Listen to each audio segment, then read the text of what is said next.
and the ratings are down. Like this is the time where they PGA Tour should have taken advantage somehow. How I don't know. I'm not that smart, Do but you they should have figured out a way. well, it seems like a lot of people have left traditional golf watching the PGA Tour live, whatever it might be, Jeff, and they just watch golf on YouTube now.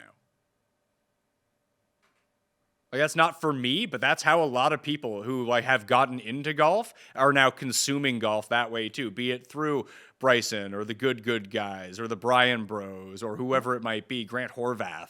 That those are the guys that they're watching. They don't care that Taylor Pendrith is trying to chase down Ben Coles at the Bunny Ranch. Mayo experience.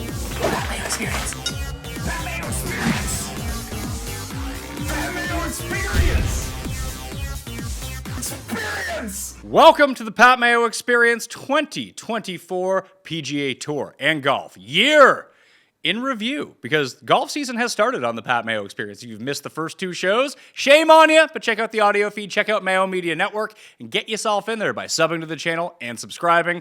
We need to add more people to the show in order to really cover everything that happened, everything important that happened, maybe the stuff that you forgot about for this golf season. Jeff is on the line. Kenny Kim is on the line. Fellas, it's good to see you. It was not a profitable golf year for many of us, was it?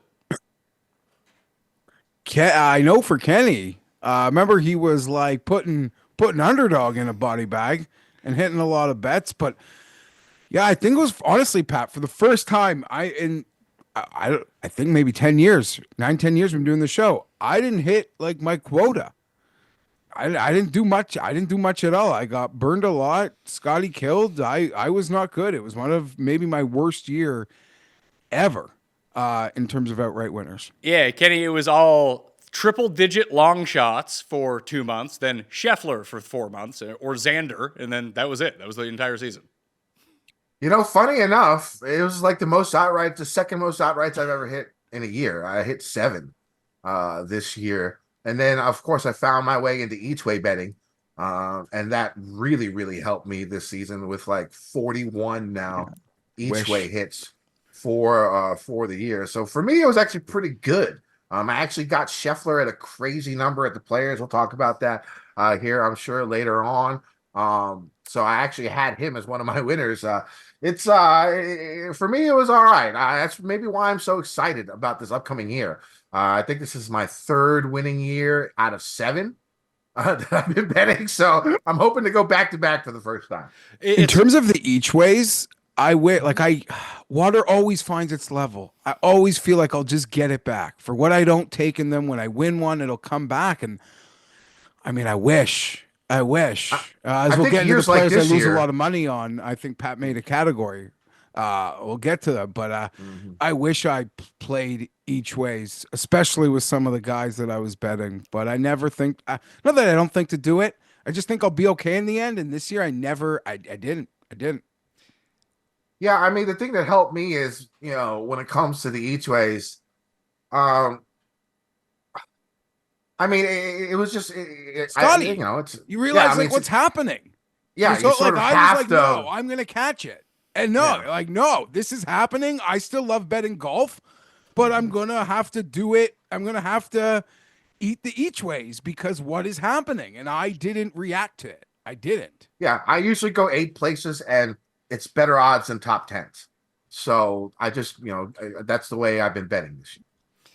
It's what the funniest thing is, I think I hit 4 outright winners in like the 35 tournaments that we covered, which is absolutely horrendous. And it's not like they were super long shots. I think the longest winner I hit was Bhatia at Valero. And I think even he was like 50-1 or 66-1 that week. It's not like I cashed in on 2 triple-digit winners. However, despite not hitting any of these outright bets, Jeff, it's the most I've won on golf since the Willett year. Because of the 2 underdog? To make the cut Masters parlay, baby. Yeah, that's right. We were sitting in Vegas. Jeff's like, I think you won. It's like, no, I didn't win. I checked my account. I had like 25 grand in it. Like, this is perfect. This sets me up for the rest of the year. It's fantastic news. But I don't think I can rely on that every single year, although I have hit it twice in the past 6 years, I think. So if I can keep going at that rate, I'll be profitable betting on golf. But attaching yourself to a 14-leg parlay in order to become profitable is a tough scene. That is tough. Listen, it's not like football season went much better or had gone much better for me. I'm just above water. Thank God for Jake Paul and Donald Trump. I like those are like, yeah. So I don't know. Hopefully get back to the good old days of, oh man, I don't know. I enjoy these like few weeks we've had off of golf. I know some people like desperately want it back. I enjoy sort of getting the reprieve as they run their Monday Night Raw circus schedule, but I don't know. Scotty's about to kick me in the nuts a lot again, I think, and I'm not going to learn a lesson. Well, just remember to not bet Scotty at the American Express. That's the one that he hasn't won yet. So maybe he will end up winning it this year. It just doesn't seem like a tournament that he loves by and large. But I do want to tell all of you, the race for the Mayo Cup is now open. It's actually almost 25% full at this point, and they have guaranteed, get this, folks, $1 million in guaranteed prizes in the pool. There's 4,500 spots available. There's already over 1,000 people in the contest. It's $250 for the year to play. You can have up to 5 entries. You go to fantasygolfchampionships.com right now and get your entry. Now, if you go do that before Christmas and you tweet me a screenshot or email the newsletter, reply to that, the Mayo Media newsletter on Substack, free to join in the description, with an entry that you have purchased already, I will make you eligible for a Christmas Day giveaway for another entry, this time for free, into the $1 million one and done. Kenny, $100,000 to first place. It's been a long time since we were starting this on a Excel spreadsheet with like 25 people. Yeah, I mean, I've been playing it for all the years it's been around. I cashed last year. I think I cashed the first year. So I think 2 out of 3 years I've been in the money. So definitely looking forward to putting my one entry, and everybody else should put 5 in. I'm poor, but so go ahead, put your 5 in. But I'll put my entry in. It's gonna be fun. I'm always looking forward to it. I also played another league that's pretty cool where they pick 1 international and 1 American player each week. That's another cool one and done league that I'm in. So I'm looking forward to the one and dones this year. Yeah, we've actually been tinkering around with more ways to have fun games like this, Geoff. I wanted to start like a Survivor League, but you have to pick people to make the cut. Unfortunately, there's enough tournaments where without a cut now that it kind of sucks. Yeah. Yeah, that'd be tough. And those are some of the biggest name tournaments. I can't wait to be out of the province I'm in where I can sign up for the contest. And if you forgot about someone, it's a Christmas gift. I think it makes a great gift. Or if someone who lives out of state, you're not even going to see them for the holidays, but you want to get them something, I don't know. I'd be thrilled if someone got me an entry into the one and done for Christmas. So yeah, do it up. FantasyGolfChampionships.com is where you can do that. You hit the show notes, you can find it. And PGA Best Ball season starts at the Century. The one and done starts at Sony the week before Underdog Best Ball for the season begins at the Century. Byron and I have already been going through all of the drafts. There's $50K to first, $10 to play. And even in the states where there's no pick'em for Underdog, I believe you can still do drafts. Doesn't help our friends in Ontario, but Jeff's going to Florida, so he's going to be able to do some of these drafts. Byron has a tool out up at the Model Maniac, and we did some shows kind of highlighting how you should approach these drafts and the type of players that you should take. Did you know that Eric Cole, Kenny, is going 2 full rounds above Rory? I mean, look, there's a strategy for that now. If you haven't seen Byron's tool, it's incredible. Like, I honestly think if you don't have it, and if it gets popular enough, I don't think there's a way you can win without it. Unless you're like a mathematical genius and who can just figure out who's playing what events when, because the goal really is to have 6 guys score every week, right? I mean, that's going to be the goal for best ball. You want 6 guys playing every week, that at least 6 guys playing every week, so you can get all your total scores in. That's almost more important than who you pick, really, because you're going to get points no matter what. And the way it's designed, the point system, placements have no bearing, right? It's just birdies and bogeys. And you know what I'm saying? So a lot of these guys who play those non-signature events are playing birdie fest courses, right? They're not playing courses as difficult as the top of the top elite. So you're going to going Eric Cole, who's probably going to play as many fucking events as possible, first of all, which is why he's like the white Sung J M, right? I mean, he's a white version of Sung J M now. This guy goes and plays freaking little small events for like $3,000 on Mondays, like after he just played and finished top 15 at a PGA Tour event. But yeah, so there's definitely a strategy involved, and the easiest way to get 6 people in every week is Byron's tool, because that's what it does for you. Yeah, you can use Byron's tool. That's up on his Twitter. FantasyNational.com also has the season-long planner. Jack has hooked us up with that, so that's a part of the package at Fantasy National, along with all the tools. The best ball ADP is in there, and all of the regular stats that you would normally have. Lineup generation for DraftKings, FanDuel, wherever it is that you play. FantasyNational.com/Mayo to get yourself 20% off on that. And I'll have the full research tools and shows coming back every single Sunday if you've been looking for them. But code Mayo at Underdog, by the way. If you want to get in, you can have up to 150 lineups in this big $10 contest, and you get a deposit bonus of up to $1,000. So you don't even have to shell out the entire $1,500 if you want to max it out. You just deposit like, $750, get your $750, and boom, you're off to the races at Underdog if you use code Mayo, Jeff. And you should encourage all of your family members to do that when you're in Florida.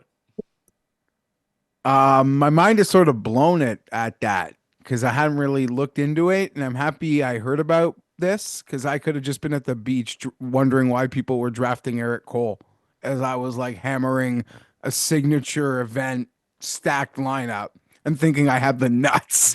Yeah. So that seems like if you don't have that game theory, you're going to be shit out of luck. Yeah, well, Byron and I just did an entire show that's out right now up on the Pat Mayo Experience feed on Mayo Media Network, like I mentioned, about what you should be doing. It's basically the Mexico theory. Can you find guys that both play in the Mexico Open and the John Deere Classic that might have some potential to sneak into a signature event or a major at some points? Like Brian Harmon's pretty good. Jake Knapp is really good. And even our guy, I did an entire interview, Jeff, with Michael Kim, and he's actually kind of great for these because he's going to play in every of the other events. And if he plays well, he'll get himself into the other ones.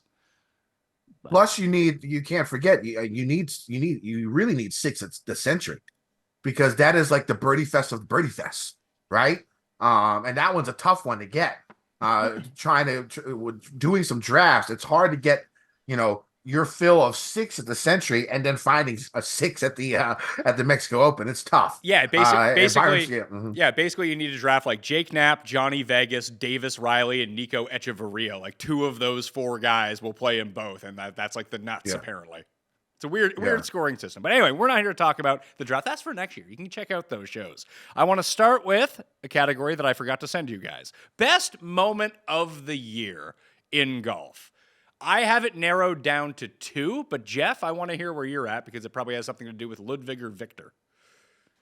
No, you kind of caught me off guard, like specific moment. I have 3. Do you want Bobby Mack winning with his dad? Is that where our head is supposed to go? Because that's where my head goes. That was beautiful. That was in Canada. I'm sure there's other like beautiful family thing or touches. Like side plots that I'm missing from like the lower tier events, but off the top of my head, that seemed lovely. First thing that popped in your head, Kenny. I would say the beginning of last season, the Tournament of Champions and Sony, when you combine Chris Kirk, former alcoholic who's recovering, who ended up winning the Century, Grayson Murray, rest in peace, a former alcoholic who was recovering, won. So back-to-back weeks, it was basically like the AA special.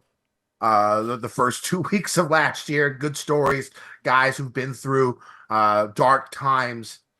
I know what happened with Grayson later on sucks, but like at that moment in time, both of those guys looked like they were pulling through and getting better. And I thought that was a pretty cool moment for the beginning of the season, just to start the year like that with a couple of good stories. See, I'm glad I hid this one from you because you guys could have your instant reactions to what popped out in your mind. Like my single favorite moment of the year, best moment for me, was Bhatia holding off the surging Denny at Valero. Because I hit a winner. That's always nice. But it was just thrilling watching your guy not even play that poorly and have this other guy go absolutely nuclear, force a playoff. Bhatia had to get his trainer onto the course because his neck was hurting, and then Denny just duffs it into the water, and that's the end of it. But the two that I think stand out the most of anything, Scotty getting arrested at the PGA Championship. Oh, that see, fail, epic. Yep. Number 2, Bryson beating Rory at the U.S. Open. Yeah. I was just kind of saving like that. That I was could saving fit into that a one. lot of categories. Shot of the year, tournament of the year. Like the U.S. Open kind of hit every fucking box. Choke of the year. Like you could make a case. No event is going to cross through the categories like that. You could make a hard case that something from that week should belongs across the board. So yeah, I mean, there's so much to take away from that as well. Okay. What else are you taking away from it? Well, like you said, like the Rory choke, I think it was the best major of the year. Bryson, like just sort of Bryson as a conquering hero through the golf year. So there's just so many layers to that, and the course won. Rory choked. There's a lot to take away from that week. It was beautiful. I Definitely had wasn't money on Rory, Rory's. so I Definitely so wasn't pissed. Rory's first choke of the season either. I got a nice little nugget here for later on. All right, well, let's go. So those are my best moments, our best moments. We'll talk about more as we go along. Let's talk about best major, because I think it's a runaway steamroll for the U.S. Open. I don't think it's close. It's hard to say much. It's funny, like other circling than back. that. It's funny circling back to how we handicapped it, not having seen Pinehurst in so long, that it just turned out the guys that you wanted at Pinehurst were the guys that hit the ball the farthest by far, like any other U.S. Open. I probably watched because Rory was in the features and I went pretty hard. I might have missed like 12 shots of his entire week doing a chore. Or like getting bad Wi-Fi from when I was out and about. He did everything that happened on that back nine was like the greatness that was happening until it all didn't happen. The tragedy if he somehow doesn't win again, like, I don't know, it's such a fragile sport. What if that's like the closest he gets to the major again? And like we always think there'll be others. I don't know. It was hard. I love Bryson. Like I love him like everyone else. And I guess it was a betting thing, but I was like heartbroken for the guy. And then people gave him such a hard time for not talking to the press when all he does is freaking wear his heart on his sleeve. He'll always tell you what he feels. He's allowed that 48 hours to decompress. And the personal stuff with like the marriage and people rumor mongering Balionis, disgusting. So what a loaded fucking year for the guy. There was even the side plot, Kenny. I mean, one of the heroic things about the U.S. Open was Patrick Cantley started to sniff the top of the leaderboard, then he went away, which was really... Listen, I liked that Bryson won. The shot was amazing. Rory choking sucks because I like Rory too, and to see him go that way, I think it's better for golf that Bryson ended up winning. We get to kick this narrative down the road. But you also have to remember the Clanton Shipley amateur off in the final round. Something that like me and 20 other people thought was super compelling, but it was awesome that they would just check back in with the low am. Like, when was the last time you remember low am at any major being like a real thing that people paid attention to?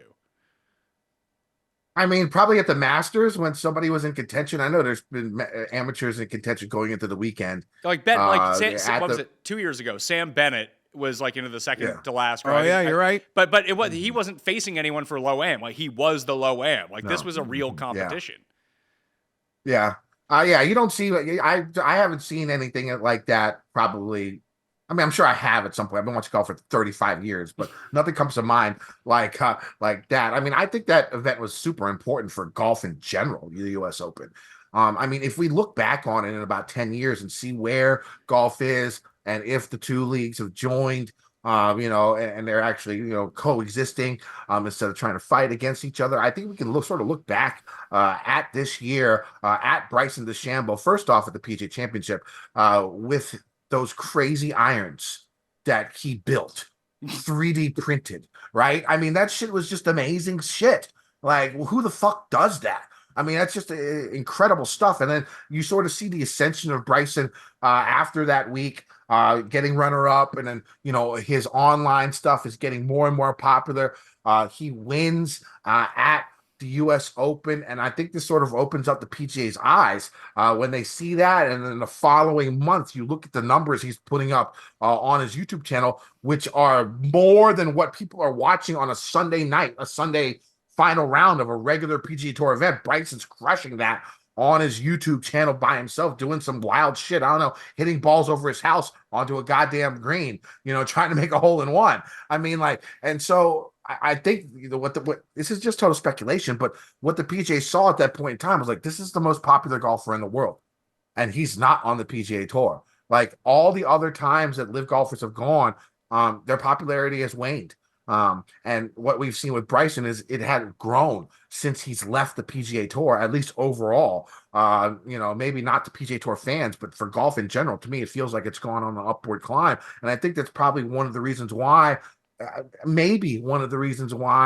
it's finally we are starting to hear stuff of them talking, and now with PIF putting billions of dollars into the PGA, I mean, trying to make it grow. I think this could be a catalyst moment looking back, in history in 10 years, as Bryson's win at the U.S. Open was one of the more important major wins in golf history. He's the player of the year, but not like from an on the course standpoint. Yeah. Like he had the biggest impact on the sport this year, bigger than Scotty's, despite what Scotty won. And it was because of that online impact. The series he did, the shit with Trump, went like when we spoke about Scotty got arrested, so that's its own thing of viral. But it was as magical as anything, and he's the only guy who went to live. They all said like that actually. Like they all like use the Phil moniker, like this is a chance to grow myself and my brand and to grow the game. But he's the actual only one that went there and made like any actual effort to grow the game, to invest in himself and to grow the game. So in some weird ways, I know you could like I'm not on course, but I have him like as like not golfer of the year, but like the most important golfer of the year was Bryson.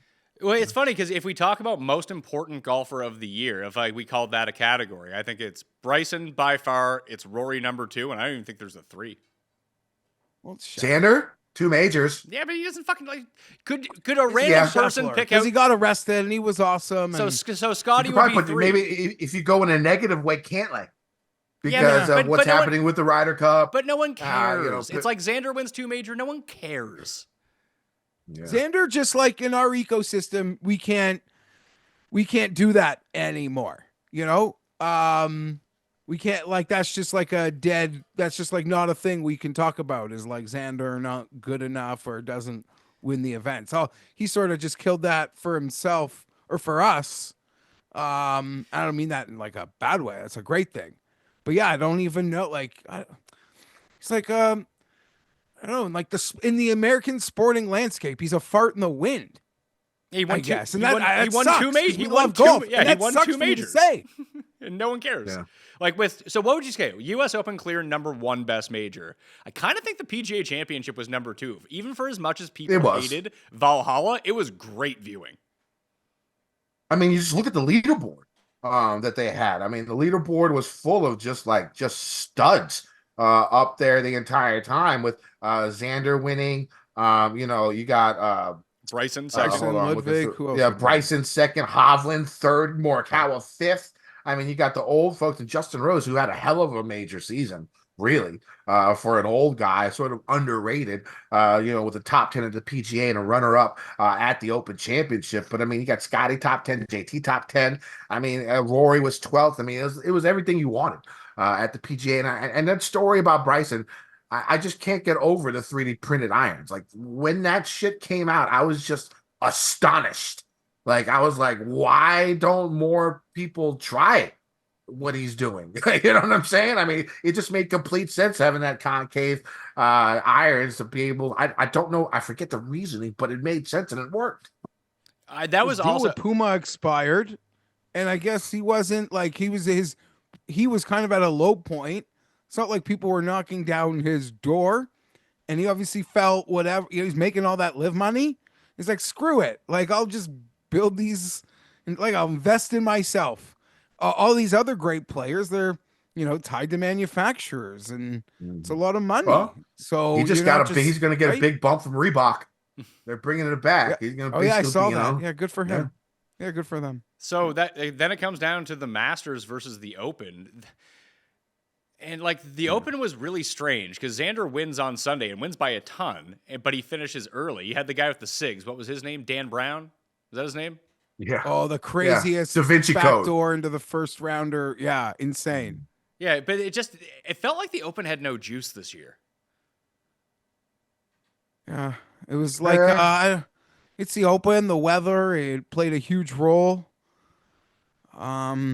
Scotty had It a was shank. like Thirsty Lawrence versus who was up? It was Rose and Lawrence who were the chasers that day. Yeah, it was Rose and Scotty Lawrence. was there a bit, but Yeah, and then Xander just stormed everyone, and that was the end of it. And the Masters he was didn't make a bogey. yeah, the Masters was great, but Scotty had like one bad shot all week, and then that was it. Then You just knew he was going to win. There was like no suspense. Like it was like Ludwig was like close, but it never even felt real. And then Ludwig felt he had to press, and he put it in the water. Was that on 12? It was like, okay, this is. And we got like a 6-hole coronation, and good for Scotty. Scotty's got to win a different major this year, by the way. Yeah, I mean, we'll see. Like he's got to win a different major this year. What if he doesn't? Like, That what if was- he just what if wins like Masters and like wins like 3 or 4 of them and doesn't win anything else? Would you label him like the American Greg Norman?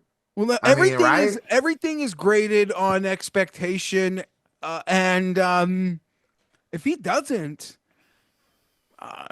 we're gonna have to hold it against him. But that's just relative to who you've shown us you are. Like that. That's not a fair standard. But Yeah. this is your baseline. You're not graded on other people's baselines. You're Scotty Scheffler.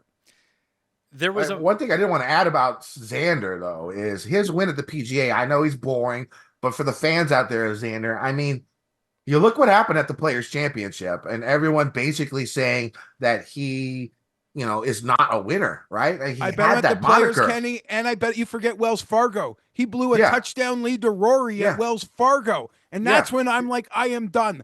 I actually believe the only people who were still there when he won were the true hardened, like model, like Rufus Peabody, like guys that were like, no, my model says this guy's going to be there. I am just betting it. This 14-1 makes sense. And Well, funny enough, Yeah. I hit Scheffler at the Players. I got him on Saturday on hole 14 at 28-1, and he ended up birdieing 4 in a row. Before Sunday came around, and he won. And then at the Wells Fargo, I only had one outright, and that was Rory. So thank you, Xander, we're trying to figure out for how hooking Kenny me had up such right a great there. season. There it is, folks. I took losses. I had Xander at the Players. I had Xander at Wells Fargo. And then I said, I'm done. And then he won tournaments. Yep. I was just trying to think. There was a moment when we were in Vegas for the Masters, and when we were watching it, I think Scotty went bogey, or he made a double bogey or something like that, and they all made the turn. And then Ludwig went in the water, like you mentioned. I believe that was on 11. And then Morikawa made a bogey, and then I think Homa double bogeyed, and then it was just over. Like it was like a 20-minute like switch where Scotty was kind of falling back, and then all of a sudden, no one could catch him again. It just made it I really honestly think like we anticlimactic. were hanging, and I'm like, this is over. I'm just going to go to my room for a little and relax because I'm just going to go lie down. This is over. The holidays are here, and this year, I'm not stressing about what to wear, especially around the house, because I'll be wearing my Doers. These are the most comfortable pants that I own. They make me look good, and they're so comfortable. I wear them at work, I wear them around the house, I wear them when I'm out doing things, because Doers denim and lifestyle apparel is built for doing. And I can really tell the difference right now, because I've been switching in between jeans and I wear my Doers. There's a lot of temperature fluctuation going on right now at this time of the year. And the high quality temperature regulating fabrics, they keep me warm, but at the same time, I don't get overheated. So that's really where you want to go. And Doer has styles for everyone. They don't chase trends. There are pieces you can wear all year round. Trust me, I know you'll love your Doers as much as I do. Check out Doers flagship stores in LA or Denver, or shop online at shopdoer.com/PME. Right now, my listeners get 20% off your first purchase when you use my exclusive URL, shopdoer.com/PME. This is such a great deal. Don't wait to get 20% off. Go now, shopdoer.com/PME. Introducing to you the TGL presented by SoFi Golf's newest league, live on ESPN and ESPN+. This is a simulator plus real chipping, real grass, and real green league featuring some of the PGA Tour's biggest players like Tiger and Rory and Xander. Only 2-hour matches inside of a stadium, and has other sporting elements like timeouts, refs, and overtime. You tee off from real grass into a screen. You might end up in the rough, or sand, real sand, and have to play it back into the screen out of there. After that, they use the technology to drop it by a real green side area plus a real putting surface, getting everyone involved in the contest. This isn't your average Sunday pickup game. To learn more, visit tglgolf.com and tune into the inaugural season beginning January 7th. Keep up. It's golf. Let's move down to the second tier tournaments in terms of what you thought was the best, because strangely enough, these were the ones that outside of the US Open were kind of more compelling. Now, we were at the President's Cup, so that's kind of void, and it wasn't even all that compelling outside of one day when there was a lot of fun to be had. The internationals stormed back and went 5-0. The place was electric at Royal Montreal. We got to be a part of that crowd. That was a lot of fun. But in terms of actual viewing in the tournament, Sunday at the Players was awesome. And the Olympics was awesome, Geoff.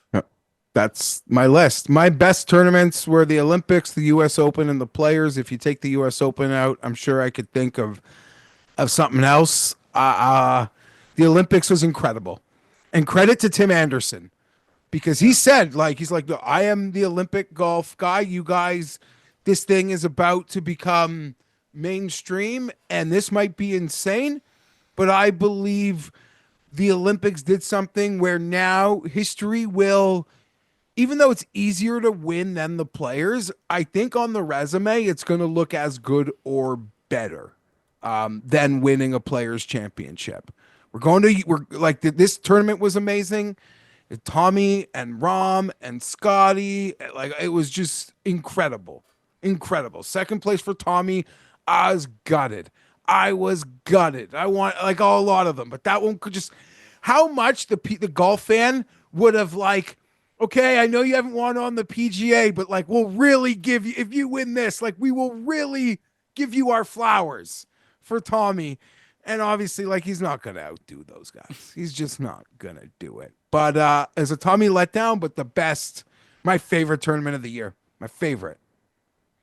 Yeah, the Players was my favorite. I agree with you. I mean, I did win a shit ton. I won 5 figures that week. It was one of the rare weeks where I hit a third round underdog play, a 3-bagger. I hit Scheffler 28-1 live. I hit Decky each way that week, and then on the final round, I did some random funny lottery ticket. I went Oberg under 2.5 bogeys. Decky under 2.5 bogeys. Oh, is this Kenny's winning? Yeah. Party Yeah, it's the Players. That's the way I got to talk about it. I mean, of course, that's why I'm going to love it, because it's the one I remember. I won $6,800 on that Sunday underdog hit. It was 28-1, and I put 250 on it. Yeah. And so that was just a huge thing. And then I love the tournament itself with Scheffler coming back. The leaderboard that it had. But I will say one that. So who was it? It was Xander, Harmon, and who was the other guy? Wyndham Clark. I think Wyndham Clark was up there. I think that's who it was. Wyndham. Yeah. There was a good amount of star power in there. But I'd say the one event that maybe people low key that I really liked was that I didn't have any betting thing was the Sony. And it's because in the back 9 with there was 5 people tied for the lead with 6 holes left. Right. And it's the beginning of the year. You had Grayson make that miraculous putt. Benny was inside of him, barely lipped out. Keegan was in the playoff as well. I thought, to start the year like that was just a great way to start the year. It was a great event, I thought, viewing wise. And then other viewing aspects, what they did in the fall. I don't know if you guys watch much of the fall swing. I'm guessing it's a no. Get out of But- here. Yeah, but Get but, outta but like here. on Fridays, what they did during the fall swing, like TV coverage, they actually showed the cuts. Like they didn't have a leaderboard. They had a cut leaderboard where it showed all the golfers at or around the cut. We're talking about the best tournaments. But this made these tournaments more enjoyable to watch. What are you From a talking viewing about? from a viewing aspect, because it actually did what we wanted as fans. I'm sort of going a little bit off topic, but from a viewing aspect, if you watch these events and you had money invested on a Friday, they were actually listening to us. They were showing people on the cut line. They had a cut line leaderboard. All they did was show golfers in the cut line for 2 hours straight. It was glorious. So I mean, like I enjoyed watching events. I enjoyed the fall Fridays. The best other event, in my opinion, was like Riviera was awesome. If I had to It's go off of my the best list. signature event there was by far, because there was a Riviera. cut. Because Yeah. there was a cut. That's right. JT missed the cut. Wyndham Clark missed the cut. Spieth got hurt, and even though he was -5 when he had to withdraw. I mean, you had big names miss the cut. And then Decky came and shot 62 on the front on Sunday. Then you come back with Luke List 4 up going into the back 9. I thought it was a great event also. That was number 3 on my list. There was actually a 2-tournament stretch that like no one watched or care about, but I do want to give a special shout out to, I totally forget the name of the tournament, which is not great for this, but the ISCO Championship, which I believe used to be the Barbasol, the one in Kentucky. That had Harry the- Hall. Harry Hall won in the 5-man playoff, and I had 3 of the 5 guys in the playoff, and they all lost. It was like Rico Hoy, Pearson Cootie was in that playoff. I think Neesmith went and posted a number early on in the day, and he ended up sneaking in. Maybe Putman was the other one. There was someone else in that playoff, but it's not often you get a 5-man playoff, even if it is an alt event. But back-to-back tournaments, right after the Players, before the Masters, everyone kind of checked out. Malnati won the day that Keith Mitchell absolutely melted down at the Valspar. And that was kind of shitty because you guys had all bet on Cameron Young, and he absolutely blew it. And then Malnati got that stupid free drop where he got to drop it from the rough onto the fairway, and he got it up and down. But the next 2 tournaments, I already mentioned the Bhatia one. He's like my favorite golfer now. He's the new Siwoo for me, that I just root for him to do anything. And him actually coming through and holding off McCarthy even after that gigantic lead that evaporated was awesome at Valero. But if you go the week before at the Houston Open, that was a very compelling final round where Jaeger held off Scotty and like 7 other people. And that course was awesome too. Okay, so you just mentioned 4 tournaments, 2 of the tournaments I only won this year were those Texas ones with Bocce and Jaeger. So I love those. But you mentioned the 2 tournaments you mentioned in a row. I'm still not over. I didn't have anything to do on the ISCO, but you mentioned the tournament in which the dude in the chapeau hat and then Malnati with a bucket hat and a yellow ball won a golf tournament. And Cameron Young lost to that. I mean, and also Jaeger and Riley are really the Scotty only missed a 2 putt. guys, really the only 2 guys that took Scotty down. Scotty held missed a him out, putt. He didn't even right? take him down. And those guys are named Steven Jaeger and Davis Riley. Right? That was a little strange. Yeah, by the way, shout out to Davis Riley as a great best ball pick on Underdog because he gets to play in all these tournaments. No. But he'll still have to play in the loser tournaments because he didn't finish inside the top 50 in the FedEx Cup. A yellow ball in a bucket hat. I was mad then. I am still mad about it. Oh, one more thing about the Sony when Grayson won. Remember how Rory talked shit to Grayson during one of the meetings? Yeah. Is that the Canadian Open? A Canadian Open? Yeah, he said that I guess Grayson play better or something. And Rory was like play better. That same week, Rory was in the Middle East and missed a 2-footer on 17 and hit the water on 18 to lose the event that he was winning the whole week. So that happened at the same Sunday as Grayson winning that Sony Open. So I thought that was a nice little chef's kiss to that event. Was there any like personal moment or event that you really enjoy? I know you mentioned Bobby Mack winning the Canadian Open. I feel like as Canadians, we were all pretty pumped when Nick Taylor won in Phoenix after losing the year before. Yeah, that was lovely. Who did he take down in that playoff? I can't even remember now. Charlie Hoffman. Super Bowl. the Super Bowl started. Remember Hoffman was like out of nowhere. It was like one random tournament for Charlie Hoffman. He went nuclear on Sunday and got to the playoff. Yeah. Wait a second. Yeah, it was Charlie Hoffman. Holy shit. Yeah, there's a lot you forget, like Pebble getting shortened to 54 holes. Well, yeah, I didn't forget that. But I didn't forget that. But a whole bunch of people bet all those placement points after the round was done, and some books actually had to pay them out, which was the biggest coup of the gambling year. Oh yeah. Yeah, or just as Wyndham was done, but the other guys were finishing behind, and yeah, I'm like that guy, Pat, who remember when the Rams played the Vikings on a Thursday night, and Sam Darnold got face masked in the end zone on like the last play, and everyone was freaking out, rah, rah, rah. But like they still would have had to go 80 yards and score and get a 2-point conversion. That's me with my Ludwig Pebble Beach ticket. Like, no. Like you had it counted as a winner. You stole my money. I joke. I was annoyed. I was really annoyed. I actually look forward to because that's a signature event again this year. Like they kind of had to give it to them again because the weather screwed it up so badly. But that was shaping up to be a great tournament. Yeah. And Wyndham. I mean, Pebble with weather is always fun. Right? What's or that? was it still a pro-am? I don't think it was. It wasn't a pro-am. Yeah, was it? so that's why it was good, probably. Or was it the first Probably. 2 days were the pro-am and that was it? They didn't do anything on the weekend. Or maybe because the field was so small, they could just do a 2-day pro-am. I don't know. Let's see. It's all a here. blur. Yeah, well, that's why we're talking. It was still a pro-am this year, and that stretch was kind of fun because you had. Well, I mean, Nick Dunlap won twice as a rookie. He won the first time as an amateur. Let's get to biggest heartbreak then for us personally for the year because I kind of forgot about it until we started going through some of these. Sam Burns at the American Express was devastating, Jeff. At the time, losing to an amateur, I was like befuddled. I was beside myself. And you're talking about personal respect to Grayson, but like that was off the heels of like Ben Ann losing to a dead guy, missing like a 4-footer. I was in a bad way during the end of football, I guess. For but me, yeah, it was still Sam Burns putting it off the rocks on that par 3 into the water. Oh, disgusting. That was also. It was a weird.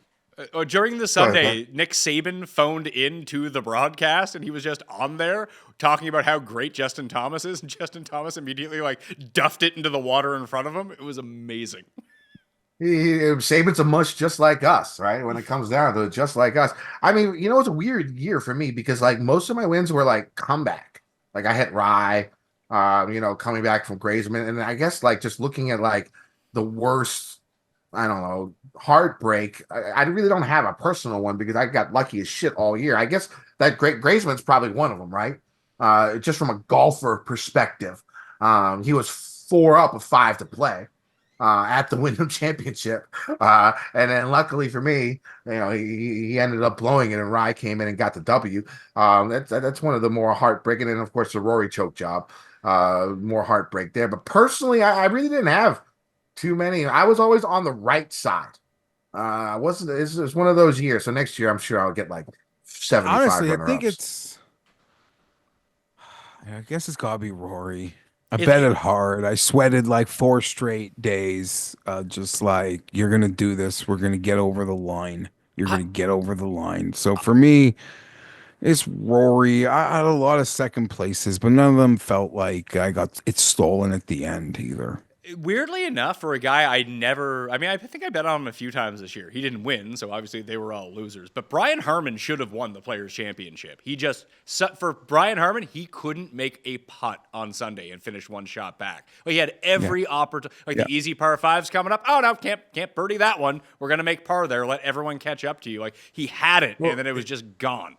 I know it He sounds lost by so 2, and he parred the 2 easiest holes on the back 9, right? Yeah. So that's what it came down to. Taylor Moore, the week that Steven Yeager won as well. I had him. I was convinced he was going to win, and just all of a sudden he couldn't putt coming down the back 9. Just had one. For a guy who's around the green touch that week was so immaculate. I think it was on 16 or 17, just like chunked it. And that was the end of him. He lost by 1. What were you going to say, Jeff?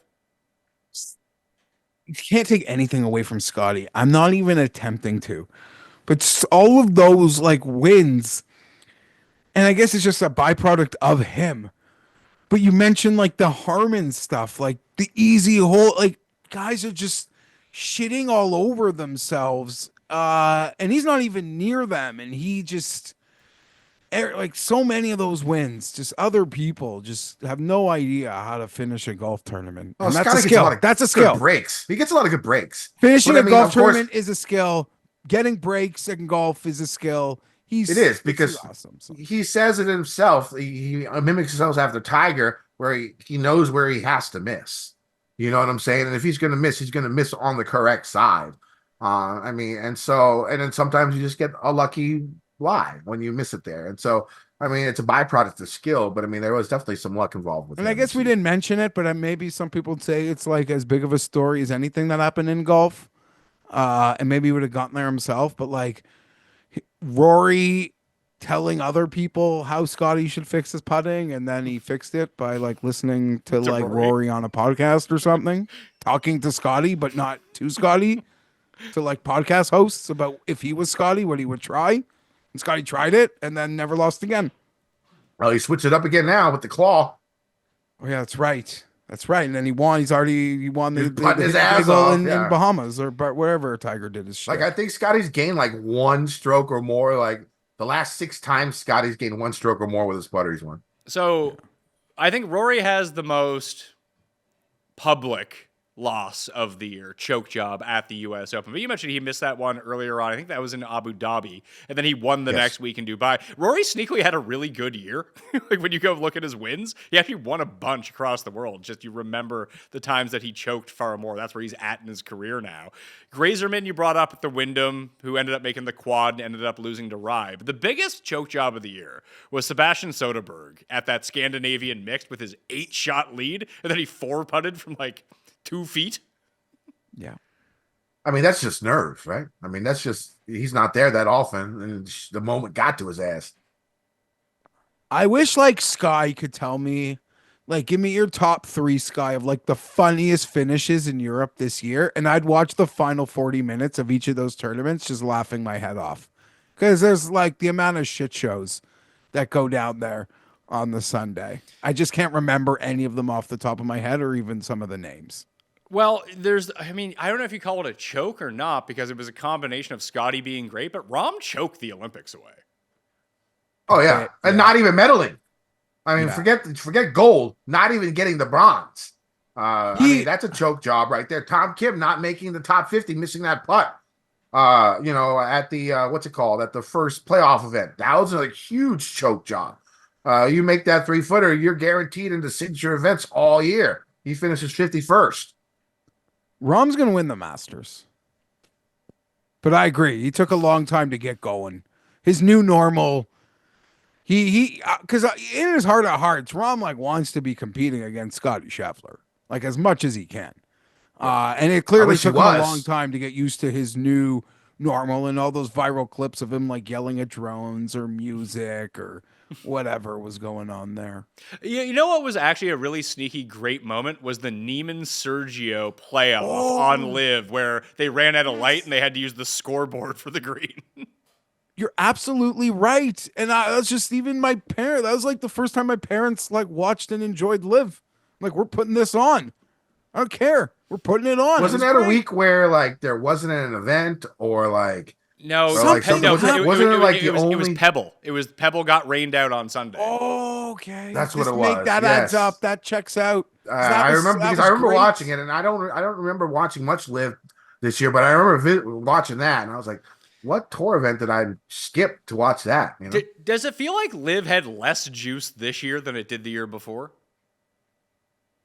I want to say yes, but I'm someone who actively tuned into it. I even did some work with Live at certain points during the year on their back end to help get their like technology up to where it needs to go and like consulting with that. But I was just tuned out for a lot of it, where I made an effort to go watch it in year one. Like even the really cool Adelaide event, like.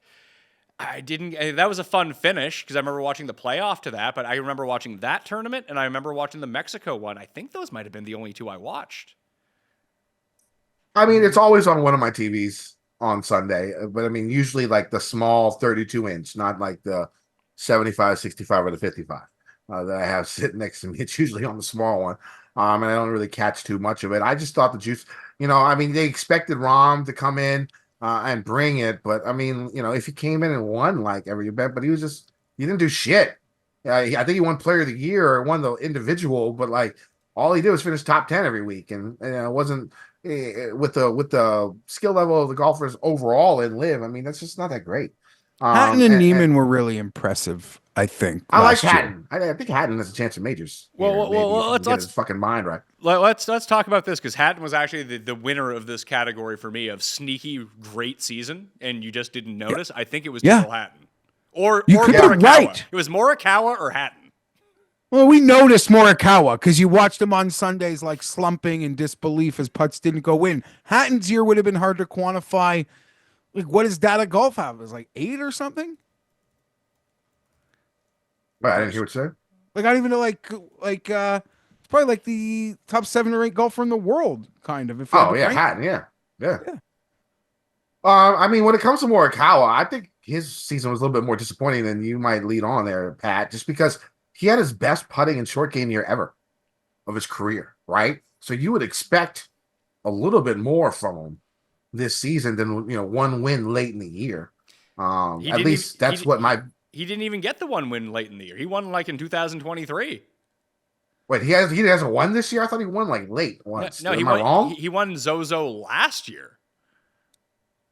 Oh, well, damn. So that's what I'm saying. Like, he had his best year putting, right? And best year with his short game. And we all know him as the accurate off the tee, best iron player in the world. And he couldn't get a win. That's got to be disappointing just personally for him. I know he's had a lot of good finishes and stuff like that. He's not in the range of like a Hovland or a Homa or something like that when it comes to disappointing seasons. But I thought he could have had a lot more. And also, again, it's the betting talking because I lost more money on Kawa than any other golfer this season. Yeah, like just even to look at like how he finished. I think he finished top 20 in almost every signature event. He finished top 20 in every major. He was 3rd at the Masters, 4th at the PGA Championship, 14th at the US Open, 16th at the Open. He was just top 10 machine all year, and he was in contention in all these tournaments. And somehow the guy that's won 3 majors, Geoff, just couldn't close. He's not on my list because for whatever reason, I just never got on. There were times I thought about getting on, like this is the week he's going to break through, and I just never would. But there are like friends of ours who I think like ride or died calling the whole time. Like couldn't get off, had to keep staying on those short numbers, figuring like this dam has to break. He's got to get it. I would argue like taking the each way guy out of it, he might be the guy that lost people more money than anyone this year. Now, I got my own guys. I wasn't part of Colin. I got my own guys. I don't know, Colin, Cantley, Justin. It's a lot of guys, Pat, like great freaking players that we put on pedestals, at least as golf fans, that like just are on these droughts with wins. It's so freaking weird. I think another sneaky. Oh, go ahead. I was gonna say 2 guys that had sneaky good years were Davis Thompson and Aaron Rye. Like beyond, like, yeah, they won an event, but they played a lot better than I think people realized. Eckroat too. I mean, Rye, I sort of thought what he did over on the DP World Tour and then finally getting his tour card. I knew he was super talented. I knew he could play, and then he finally got that win through a choke job by Grazerman. Davis Thompson was just always up there, and I never roster him on DK or anything, and I just see him, top 5, top 10 every third event. And I'm like, why? How is this happening? One guy that I think might have been sneaky for Ben On, right? I mean, couple of runner-ups. He lost his tour card the year before, came back. Couple of I had to throw in a Korean at least at some point in here. We didn't have the best year this year, but so I had to throw in somebody. So Ben On, runner-up at the Sony, runner-up towards the end of the year. Finally got a win in Korea a couple of weeks ago, but 13 top 25s in 22 events. It's really, really solid work. Got into the top 50 every signature event this coming up season. Made his presence known on the President's Cup team. I think he had a really, really solid year without a win. I have to say I could be jumping ahead, but I can't use that resume drop to say he is my comeback player he's my comeback player of the year. I feel like Pat asked for something like that. Like he was on Corn Ferry not too long ago, And now in every golf tournament, he's like 30, 40 to 1. He's in every signature event. I get like the win thing, but in terms of like golf and going from like a tier into like a totally safe new other tier, yeah, Benny Ann was my comeback player of the year. He's gonna win Sony. You think so? He's gonna win Sony. Why is he even gonna win. Why is he even gonna play at Sony? That's true. Well, because Well, you know, why not? Century, if he's in Hawaii, he's gonna be in and he wants Century. to Might hang as well. out. That could be the reason. I mean, he's already played at it the a Century. bunch. He plays it, as much as he could. He runner up last year. So He in a made the playoff. FedEx Cup, so he's in. I mean, he's made the final, so he's in the Century even without the win. So right? He's in the Century. Yep. Yeah, he is in the Century. So the two guys that I had for comeback player of the year were also like sneaky good players of the year. I mean, Hideki's not sneaky good, but he was markedly better this season than he was in 2023. He won twice. One was a signature event, one was a playoff event, and he almost won the Players. I think he finished like 4th at the US Open when all was said and done. Like, he had a fantastic season. And the other one's Billy Horschel, who was playing in it. He had to win an alternate event. He won Puerto Rico or something like that in order just to like get his status back and get into the bigger tournaments. And he was the one that could have won. He came second at the Open to Xander. He's the guy that we forgot about that was in the mix that entire time, which I should have remembered because I bet him to win that week. And he ended up coming in stupid second. And then he won, and he went to Wentworth on the DP World Tour too. So he just he went from nothing, gets that win in an alt event, and the rest of his season is just awesome. Yeah, nothing bad to say about that. Totally makes sense. Did you have a comeback player, Kenny? On was my guy. Yeah. Benny was my comeback player of the year. So, I mean, I think those are a pretty good 3. Best players. Who was? I mean, you kind of went through the player you lost the most money on. I guess I want to talk about the worst season for a good player. I don't know. I'll say the player I lost the most money on, I think, was Ludwig, because even though like he didn't win, and I had futures on him at every major, I bet him a ton. Like a lot of signature events, you're never getting a good number. So my exposure was probably high. This was to like, had I literally just even had the thought of just each weighing, no betting cards, just Heimer Ludwigs with each ways, I'd be up money. I probably would have. Obviously, I like just betting guys and not betting each ways. Ludwig and Tommy I don't think I could have lost. I don't think there could be a player I lost more money on than those two. Cameron, you probably could have guessed it anyway. Cameron Young, you lost money on.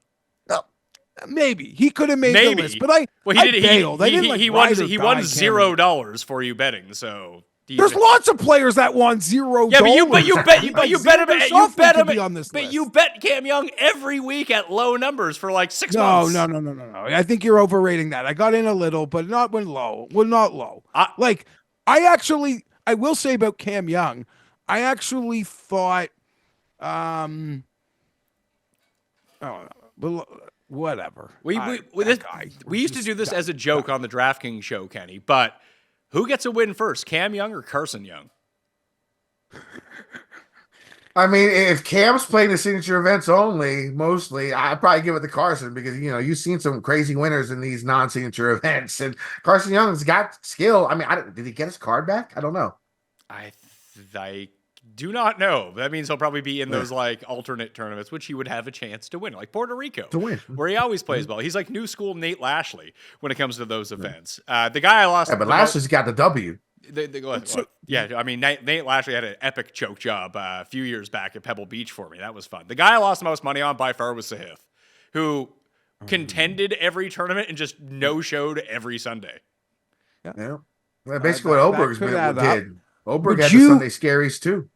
I mean, I don't want to introduce whatever. I'm just doing it.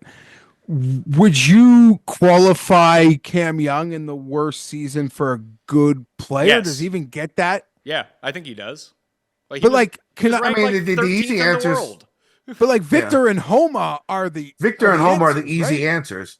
Yeah, but I mean, the sneaky one here is, again, I'm sort of picking on him today, even though he's my Korean brethren. It's Tom Kim. Yeah. The guy coming in a couple of wins before this season, doesn't even get into the signature events, has some problems. He sort of loses some fans at the President's Cup about the way he acted. Personally, I thought it was fine. But a lot of Americans didn't really like the way he presented himself that week. I think he had one of the more worst seasons for a golfer on tour because just looking back at that putt at the first playoff event, Jesus Christ. It's like he missed it on purpose so he wouldn't have to play in signature events. I was so baffled by it. I declared it the summer of Tom Kim, so he paid for it because he would make my list of players who I lost a lot of money on last year. I got a couple good. I got a couple good each ways on Tom Kim, but this is funny that this didn't make the moments of the year. But Tom Kim's momentum and season flipped at the Travelers when those guys stormed the green and lit the shit everywhere. They had to stop. Oh yeah. Against Scotty. Right. I forgot about that. The protest. Yeah. But Victor Hovland had the worst season for a good player. No. See, I disagree. I think it's Homa because it's not like Hovland came third at the PGA Championship. Yes, he missed the cut in the other three majors, but he came top 3 at a major. He was second to Hideki at the FedEx Cup. He has had when he wasn't playing well, he was god awful. But Homa just didn't play well at all. Okay, Yeah. I'll you probably make a better case. There weren't the high water marks for Homa ever. He was just never not spraying the ball. He had the Masters. But the thing is, when you think about what we thought Hovland was going to be, didn't he win the FedEx Cup last year? Yeah. Right? Am I wrong about that? Or he was up there. Everyone thought he would have been the second overall pick in drafts last year, right? Yeah. It was probably one of the, if you did best ball with him, it was probably one of the worst picks you could have made. Maybe we should just look into if 25-year-old dude wins $50 million in a year, maybe fade that guy the next year. It's true. Yeah. I saw him eating a sheep head today. Tom Kim probably falls into that trap too. Dude goes from being I don't know, he was probably making decent money on the Korean tour or wherever the hell he was playing. Then he comes over to the PGA tour and he's the new hot thing. He makes a ton of money. He's 21 years old. Best friends with Scotty. Yeah, he probably had some fun. Best friends with Scotty while they're at the course. I don't know if Tom Kim's going to prayer circle with Scotty Scheffler when they're not on the course. Maybe he's out having some fun. I don't know. Tom doesn't seem like the guy who goes out and has that type of fun to me. Just from Korean to Korean, just looking at him. He's not me. So we're a very I don't know the way he acts. I don't think he goes out that much. The way he talks, and I don't know. I think according to Golf Twitter, the actual worst golfer on the tour is Ludwig on a Saturday. On a Sunday. A Sunday, whatever, one of the days. He's horrible. Yeah, we'll see. Let's see. Oh, that better change this year. I'm not saying that. I'm not saying you're wrong. I'm saying you better buck up this year. Are we asking too much from some of these guys? Are we just, of course, we're just thrusting it on them right away because we saw some. We sort of have to. Yeah, because the Rahms are gone, the Brysons are gone, the Brooks are gone. You say that, but how old is Xander? 32? Xander's 31. Dude just won his first 2 majors, and he's been one of the best players on earth for 6 years in a row. And we were basically done with him. Oh, he's 31. What an old man. Maybe this is actually winning time for some of these guys. That's what it used to be in golf. Yeah. Right? That's what it used to be. They didn't even think you could win a major until you were 30. You had to 30, take your 20s were for taking your lumps. Now guys come out of college like they're running out of a football tunnel, ready to go, just like we see first top picks in all the sports contribute more than they ever contributed, it seems like, in the past. They're just so ready for the moment now. But yeah, winning is a skill. It is its own skill, separate from being a good driver, putter. In its weird way, it's a very important skill to have, and some guys are really good at it. I don't know, Ludwig's got to be ready to meet the moment because a Xander, a Finau type, he's going to be in contention a lot. He's going to be in that mix of players in it a lot. And he's got to stay in the fight more this year when it's coming down the stretch. 2 things. One, a guy that had a bad year of top player, but because he plays on live, we don't really think about it. Brooks had a bad year. Yeah, but didn't he still win? He wins the same live events, right? Yeah, that doesn't make a difference. He showed up to the majors being Brooks and was dog shit. Yeah, I mean, so I made a pact where after he won the PGA last time, PGA, I figured, okay, if I bet $50 on Brooks Koepka every major, his average odds would probably be like 20-1. That means I have 20 majors that I can bet on for him, and for him to win one to make my money back. And I was like, this is like guaranteed money.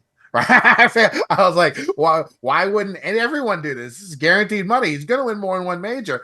Because that's his thing, right? I mean, that's how he judged Brooks Koepka. That's how Koepka wants to be judged. That's why he doesn't give a fuck about these, small events.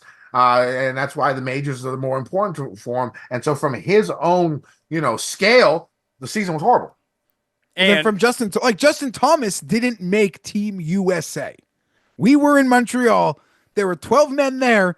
Justin Thomas wasn't one of them. Yeah, Max. So but hold on. Max Homa was though. Like, what are we doing here? That's weird, but you're right. But I don't know what. Like, is Justin Thomas on the good player bad season list? Did he even really? I thought he had a better season than the year before. Yeah, and like because he missed. He was horrible the year before. Yeah, he missed the FedEx Cup. I mean, you brought up Data. Data Golf's rankings. You can take them with a grain of salt and have him whatever you want to say. Justin Thomas is 5th in those rankings. Jeff, what's Hatton? Yeah, Hatton is 6th. I mean, it's unbelievable to think Justin Thomas would go a year without winning a golf tournament. So that just shows you how hard it must be. I don't really care much for the guy. I think he's gonna win. He's probably gonna win early in 25. He might show up. He might be on some of my betting cards to start the year. Yeah, I mean, he'll probably play the American Express. That's one where he gagged it last year, but maybe he can go back and do it this time around. Trying to see what else we got on the go. I sorted. I went to Fantasy National, Kenny, and I sorted by just this year only, and look at strokes gained total average from only the final round. Do you know who like the worst reasonably named players were in the 4th round? Oberg would be the top of my list. Nah, Zalatoris was terrible, but he was hurt. Jagger, shockingly, in 16 rounds is very much near the bottom, which is crazy considering he got a win. Cam Young is on that list. Of course. Nick Hardy, a guy I've actually lost a bunch of money on this year, is high on that list. Johnny Vegas had a win, but he's very low on the list. EVR, Cam Davis, who also had a win. It's but funny. What about really good players? I mean, you don't think Cam Davis is a really good player? No, I mean, like Ludwig is in a different. Like, who is the worst? Like of the higher end player? Austin. I mean, I'll say it's Austin Eckroat then. Austin Eckroat had more PGA Tour wins this year than Ludwig has in his entire life. I love Eckroat. That was a beautiful win at PGA National. He won by a lot of strokes, right? Yeah. Who was second? Lowry? I don't even remember. Yeah, probably. Probably some European. It's funny. It's not like it used to be, where that was like the starting season for the Euros. So if Cam Young is the biggest name of that bunch, considering that Will Zalatoris, I know what you mean. I'm just being facetious here, Jeff. Patrick Cantlay is next. Okay. And then it would be Tom Kim, Sam Burns, Thigala. Hey, there's my guy Taylor Moore, even has a star next to his name. Fowler, Morikawa. It doesn't seem like Ludwig was actually all that bad in final rounds. But when final rounds where he's competing, where he's contending, I think that's like that's a different. I guess that's a different subset. Like the overall final round scoring is fine, but when he's like within 2 or 3 or the leader, I think that's what I think people are canning myself. Whatever, he's gonna change that. We'll change that. Still a puppy. Still a puppy. Where's still a puppy? here? Don't doubt that guy. He is making a mistake. Doubt that guy. But yeah, we expect. Look at like CJ Stroud was like God a year ago. Now he's just like oh, what's wrong with CJ Stroud? So, this guy gotta just let these guys all breathe, even when they show how awesome they are. Tiger Woods was very bad in the one final round that he played in this year. Should we talk Tiger? Done. I don't know what. Yeah, I mean, sure, he's never winning again. Could he win on the TGL? Maybe on TGL. Maybe him and his team can win there.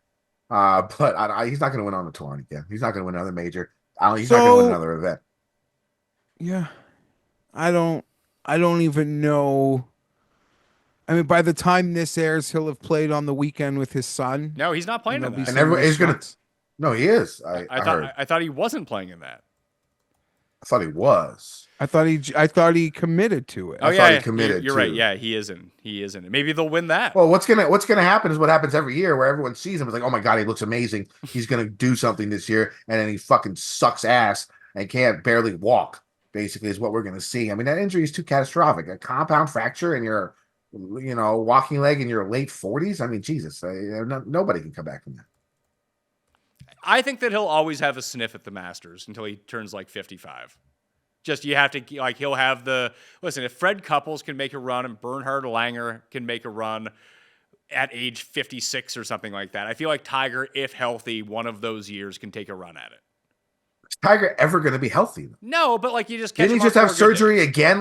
Didn't he just have surgery again like 3-4 months ago? Sure, but like in For 3 his years' knee time, and- if he's like barely playing at all, but just he's one of the former champs who shows up, like would you put it past a 51-year-old Tiger to make a run at Augusta? Like, did we think that Phil was going to win the PGA Championship at 51? No. No, that's true. But Phil is definitely more competitive than Tiger is by a long shot. I completely agree, but I think that there's either an Open Championship or a Masters where Tiger can make. But a there's run. no May- way. maybe- Like even maybe- at 51, Go. even at 51, like you can't just like Phil like had just won a Champions Tour event. I think he did decent in an elevated or something before. Like, no, did I think he was going to win the PGA Championship? Hell no. But there was like a consistency of competitive reps. Which I don't know. Like when you have that much money, I don't know how you go out on a practice screen and compare a 5-footer like from tournament play. Like Yeah. it's just competitive reps. That's all Tiger seems to say. But if he does end up like, let's say one of these back surgeries works, Kenny, and he does get to play once a month or something like that, would that change your mind? Yeah, Probably. maybe he could go win the Wyndham. Davis Thanks, Love Kenny. won the Wyndham at 50, so Tiger can win. Like you said, he needs to go out and play like 8 events in a year. The 4 majors and maybe 4 or 5 other ones. And just get maybe a schedule of like 8 to 10 events a year, so he has some ammo in his arsenal when it comes to Sundays and trying to get that feeling back. Or maybe the TGL, that's what it's specifically designed for. Just to get Tiger back on track. If it does, then good for them. And I'm actually looking forward to watching it. I wasn't, but these, the way they design these holes seems like it's pretty cool, and I feel like they could do a lot more when it comes to the holes. So TGA. I Make think this it's could really be like fun. really cool, and like it's gonna walk this fine line of is this like really cool or awesome, No. or is this just like corny as fuck golf karaoke night? That's what I'm worried about. They won't do it, which I'm kind of bummed about, and maybe they will evolve into it. And I should point out that TGL has been sponsoring the Pat Mayo Experience for like 6 weeks now. But if I had my say in it, I would structure it like the crowds, because it's a very small space where they're playing. Kenny, you got to have it like darts. Just Oh my drunken God, Pat, idiots you're right. out there with like theme songs. I mean, right now the World Championships are going on, and it's must see TV for me.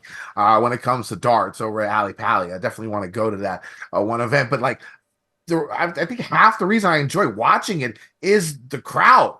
Right? I mean, they get into it, and they'll like. I mean, if you watch what happened, we're recording this on I don't know yesterday in the World Championships. This one guy, the crowd was really beating him up on stage, booing him, doing whatever, really getting in his head. Dude started crying and shit. Like he had some other shit going on in his life. Okay, but like I mean like the crowd really got to him, and it really made a huge difference in the outcome of that match. Like you get a bunch of drunk people out there talking shit. I think that would be amazing. But I think if the TGL is going to work, like I'm shocked that darts hasn't taken off in the States. It's probably a time zone thing. Like it's not really on anything, but this is going to be like primetime ESPN, TGL with Tiger Woods and Rory McIlroy. If I feel like you could steal the entire darts market share, Geoff, if you had that crowd at these events. I mean, potentially. I mean, there's a way to maybe incorporate. I have no clue. It seems to be an intimate space. That's the best part. It's near where I am out in Palm Beach. It seems like tickets aren't like it's already sold out. So Well, I think people are pretty excited for it. I'm trying to get my contact from TGL to approve Idone, who did all the breakdowns with me for TGL. By the way, the Bay GC, Wyndham Clark's team, is the team you want to bet in the TGL. I think they're 6-1 right now. That's who I have bet to win the TGL championship. But I'm trying to get him like media credentials so he can go cover that for us. I think that'd be really cool, especially the first event. So if you're watching, he's right out there, so he'd be close to it. Yeah, if you're watching TGL Contact, then hit us up and get Mayo Media there, and you're sponsoring the show anyway. You might as well cover it. But they should get the people who make Golden Tee to make the holes. That's where. Well, it seems like difference, because you don't have to play realistic shit. Make this shit wild. Yeah, make it wild as fuck. Like these holes. You know what I'm saying? Like, we got a chance to do shit where you're not going to be able to play this type of hole in any other type of way in the world. You know what I'm saying? And you're going to, I think that's where the money is when it comes to the TGL. If they could just make the holes super interesting, I think that brings a whole nother aspect to the viewing, especially for golfers, for people who watch the PGA Tour and stuff like that. If you're going there and you're seeing guys hit into a screen on like similar holes that you'd see them play on a Sunday in May, I don't think that brings anything to the table. Yeah, especially when it's May and they're playing it also. Like, especially in the season, it's like, I don't know, we just saw it. So I agree with Kenny. And to the ads, and like the ads on the station have been really cool. And I'm in. I'm a golf fan. Like, I'm going to give this thing a go. As much as there's things I can't stand about the PGA, golf and pro golf, the PGA Tour has enough equity with me that when they try something like this, that's like different and crazy a bit, I'm going to give it a chance, like fully. They've got me for multiple episodes. But then I'm going to be like, was this awesome? Or is this just like corny as fuck golf karaoke? And that's where I'll have to decide if I'm still going to like want to watch it and bet it. All right. Final two things. 3 tournaments to get rid of on the schedule. And they can't be swing season events because, they're there just to be there. They already got rid of one. And they already got rid of Vegas. They got rid of one shocking. today. That is crazy. I would get... you you can go ahead, because I there's a few I'm still looking at being like, would I get rid of that one? Would I not get rid of that one? I think the easiest one that you get rid of is Zurich. Although when I talked to Michael Kim, he really likes playing the Zurich. He said it's just players like it because it's a lot of fun. I mean, it makes sense. It's something different, something to change the pace. I think the three events that you get rid of are the FedEx Cup playoffs. Oh, do something fucking different. Do something fucking different. It's time, bro. I like that. It's time to do something different for the FedEx Cup playoffs. What that difference is, I don't know. But the way it's going on now, it's just not what it can be, because it's the playoffs, baby. I mean, every other sport, I know we got the majors and I know they're big, but the playoffs should be a bigger fucking deal. And the only thing making this a big deal is the money.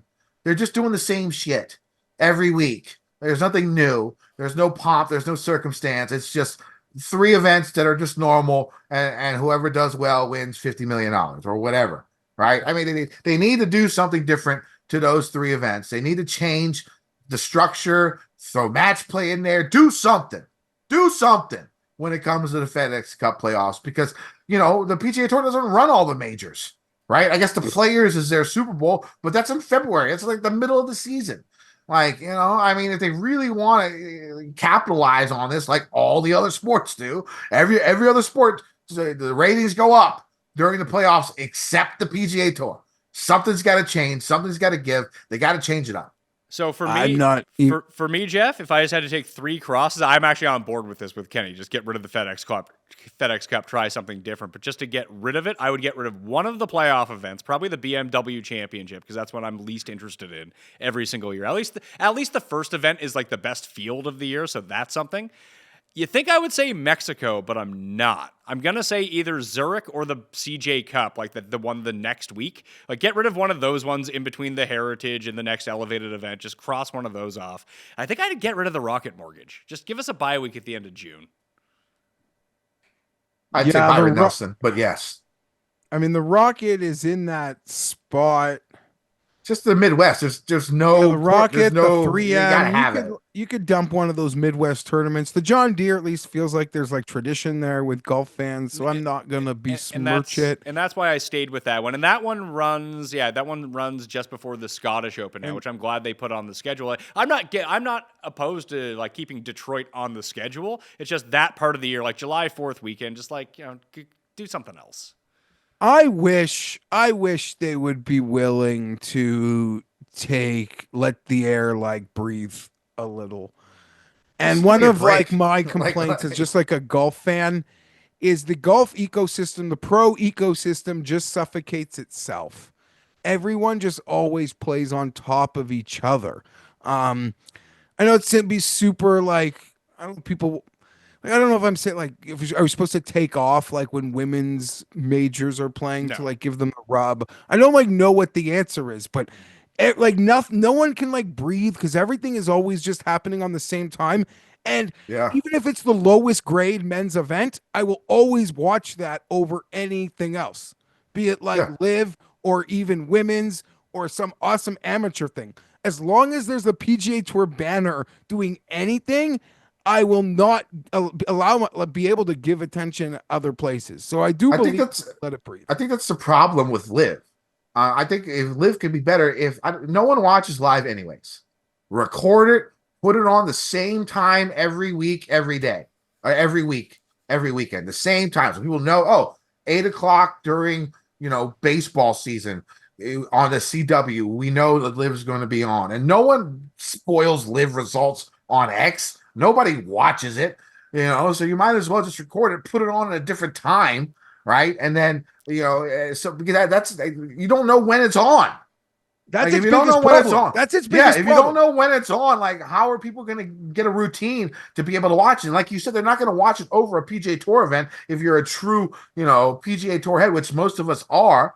So record it, put it on prime time, 8 o'clock CW or 5 to 8, whatever, on Saturdays and Sundays, where it's on and it's recorded. Who cares?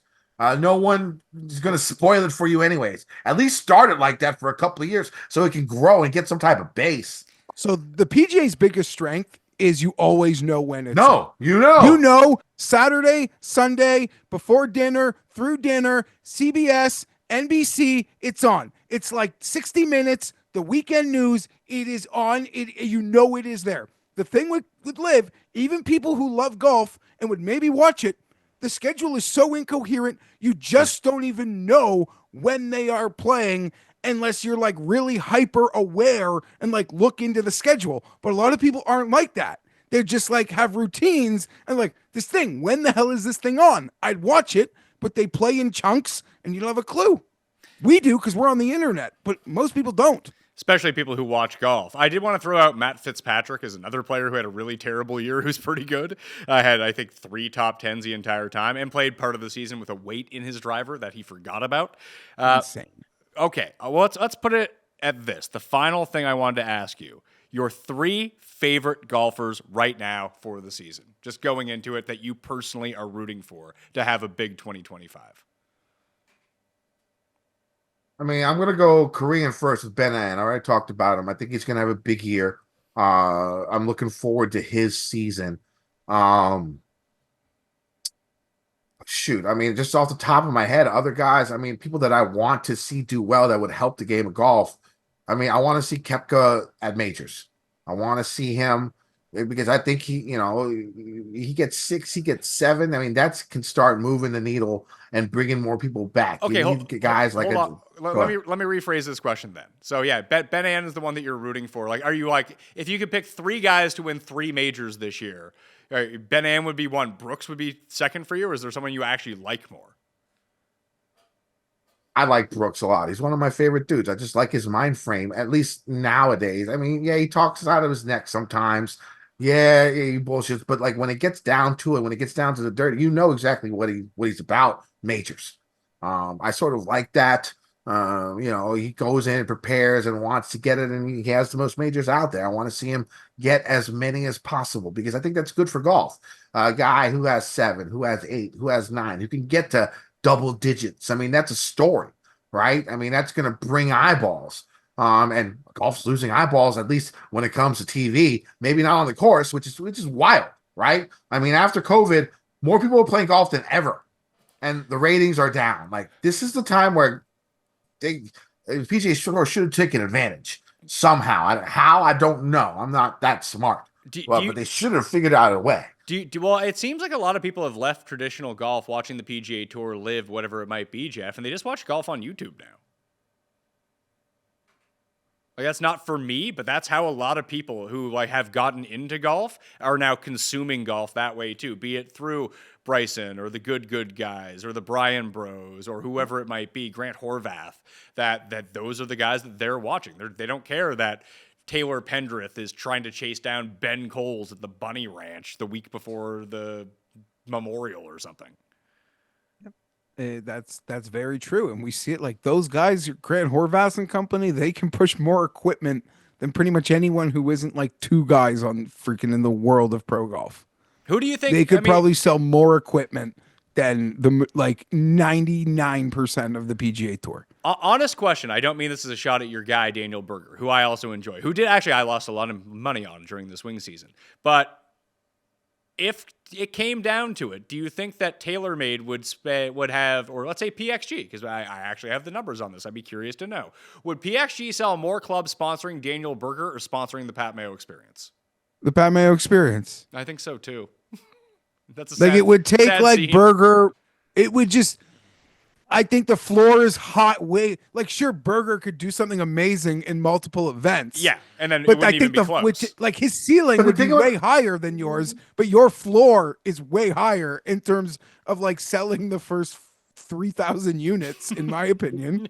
When it comes to clubs, I think people are smart enough to know that like these are pros. Like what clubs they're hitting aren't really gonna help me. Like, I mean, when I got my new clubs, I just did research online. It's not like I'm going for, and I watch golf every week. You're not wrong.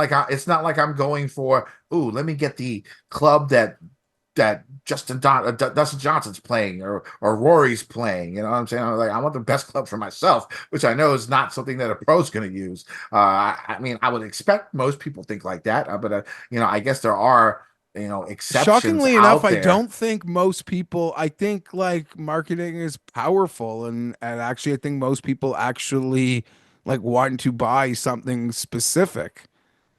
Most people. Well, I mean, Pat, like in your commercials for PXG, you're like, it's helped me do this. It's helped me with this game. It's helped me with that. I mean, you're just seeing pros being the best 1.001% who I know that I could never be like that. I'd rather get a message from someone like you who I know plays, who, you're better than me, but within 5-10 strokes, not 20-30 strokes like these pros. I'd take your advice more than looking at a pro and going over there and looking at what club he's using, and that's what I want.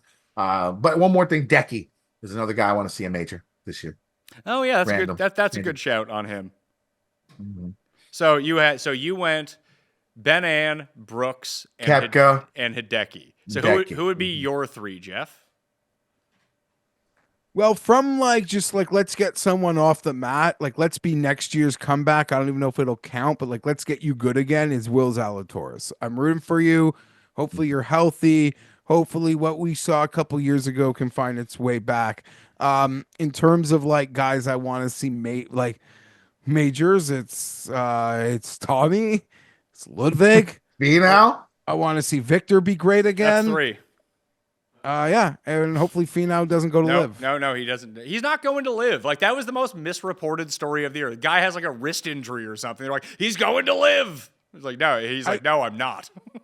I will say though, it would be really funny. The player would be really funny if they do something awesome this year. Would be Sergio Garcia, because he's paying a lot of his own money now to make himself Ryder Cup eligible. When he was before, but that would be a funny side story. I obviously I'm obsessed with the Ryder Cup. It's a Ryder Cup year, so I'll be staring that down the barrel pretty much once we're through February. So for me, I'm at number 3. The guy that I'm rooting for this year is Jake Knapp. Won his second event. Cool. of the PGA Tour season. I don't know if that one counts, that he won as the male-female event, but he won it after winning in Mexico and cashing us a nice payday. Number 2 would be, as always, my guy, Kim. And number 1, I'm going to ride or die for him now. From here on out, Akshay Bhatia, Geoff, is now my guy. My only majors future, Pat. Akshay 80-1 Masters. He looked pretty good at the Hero. I say that doesn't feel like enough, by the way. 80-1. That's the only future I made. I don't know. I think it'll be shorter. I think it'll be like 50 when we get there. Not that I bet it because it's for 30 points. I like the kid. I was staring at the board. The betting account, the pendings were naked. It needed a golf bet in there. I made it Akshay. I mean, big year for Indian golf, man. I mean, 2 winners. You got Rai and Bhatia, and then you got, of course, what's it called? Thiga in there as well. I mean, they're representing. Absolutely. So you say Bhatia is what? Oh, they're Bhatia 100-1 on Cool Bet right now. I'm in. Yeah, even better. Cool Bets. They got their own mind and they're friends. So good for them. Oh, they will. I mean, they've limited me. I can't win 20 grand on Akshay. So. Oh, no. They won't let you win more than they're good. Their numbers are great, but they're not here to get spanked. You can win or 6. They'll let me win 10 grand on Akshay. Yeah. Okay. Yeah. No, they're these are numbers. We're not hawking these golf numbers. They might get stale. We are not letting you take us over the coals, but we're offering you this lovely service with this nice number. So good for you and take it. Yeah, 100-1. Akshay at Cool Bet, 100 into $10,000. Let's pay it off right now. Let's get that 1 win and we'll be good to go. That's a future we can all root for, Kenny. You should probably bet Ryder it too. Cup or Akshay. I'll put it in. Oh, he will be. I mean, they'll probably give him the Minwoo Lee treatment like we saw at President's Cup, where they just sat him the which entire major? time. No, the Masters. The Masters for Akshay. Lefty, man. You got to take the lefties. It's true. Yeah, and he'll be at Bethpage. Yeah, if he's at Bethpage, he's going to be a Ryder Cup star. But he might get benched. Team India. Betcha and Thiegs. Thiegs. You put Akshay out with Colin. That's a team. Okay, I can see what you're doing there. That is a team. Oh, look, I mean, the Americans should whoop that ass, but if they don't, it's going to be with them getting the money, getting paid. It could be bad. It could ruin the Ryder Cup. I mean, for a lot of Americans, I think it is so overblown. They better not lose. It is so overblown to me, but I could see how it gives Europe a moral some superiority, moral pedestal or feeling of superiority in some weird way. I don't think I look at it. It's not even that. It's if the Americans lose and now they're being paid and they lost to a bunch of guys who aren't being paid. It's just a worse look. It's the worst look ever. Worst. Yeah, and especially if the crowd comes off. I'm not saying it will because I think New York will show up. But if the ticket prices, if it's an LA country club sort of scene, just somehow happens to the crowd. It's going to be it's not going to be a fun post-mortem for the Americans. I mean, I'm thinking about betting the Europeans right now. But I do think the being paid is overblown in the sense that NBA, NHL, Pro Bowl, NBA, the All-Star games, they get paid. They get paid. Yeah, but this isn't you're representing your country. This isn't that though, because this would be the equivalent of that whatever the fucking hockey's doing right now, or the Four Nations Cup, which guys are not getting paid to go play. It's like the World Baseball Classic. Guys aren't like the Olympics paid for the World Cup of hockey. I don't think so. The I think they for sure are in on the TV money from it. Are they? Are you sure? It's collectively bargained in season tournament. There's no way they're not getting paid. All right. If you say so. Do guys get paid for the World Baseball Classic? I think it's collectively bargained. That's during spring training. It's collectively bargained. So, yeah. I think it's here's the thing, though. I mean, those guys have been making millions of dollars for decades. They've been, for a long time. Now with the increase in purses and the, disruption in golf, I mean, it's just a firestorm for every little thing that can go wrong. It's going to be emboldened times 10, times 100 because of the state of where we are in the game of golf. The sad thing is when the PGA of America puts out the statement no player asked for this. We just decided we should do it. But I've long said, on the show for years, that the Ryder Cup is the golf's all-star game. It is the PGA Tour's all-star game. Making the Ryder Cup, it's like the equivalent of making the all-star team. It's a prestigious thing, win or lose in that event, making it, and it's the greatest all-star game on earth. You know what's? I don't know if it's enough money that's worth the blowback, but we'll see. I'm pro them getting paid, like whatever, and just like donate it to charity or something. It doesn't You probably bother me. don't need it. Like it's an individual sport. You don't have a collective bargaining agreement because you're an independent contractor, so it doesn't work that way. And yes, teams don't necessarily get paid to play in the World Baseball Classic, but the teams get $300,000 a piece for the 30 guys to split, and then you get more money if you win the group. You win more money if you win overall, but it's not like substantial. So it's like playoff pots. But it's like with what you said about the All-Star game, I don't think that is the Ryder Cup. I think that the All-Star game, weirdly enough, for golf is the FedEx Cup. I guess maybe the FedEx Cup. The All-Star games don't mean anything, and the FedEx Cup doesn't mean anything. The Ryder Cup does mean something. I know, but you make it's like a team selection. I understand where you're coming from, but it actually has. It's something that people will remember what happened. And that's why I call it the greatest All-Star game. But like I would say gapped different. But the FedEx Cup feels like what you're talking about.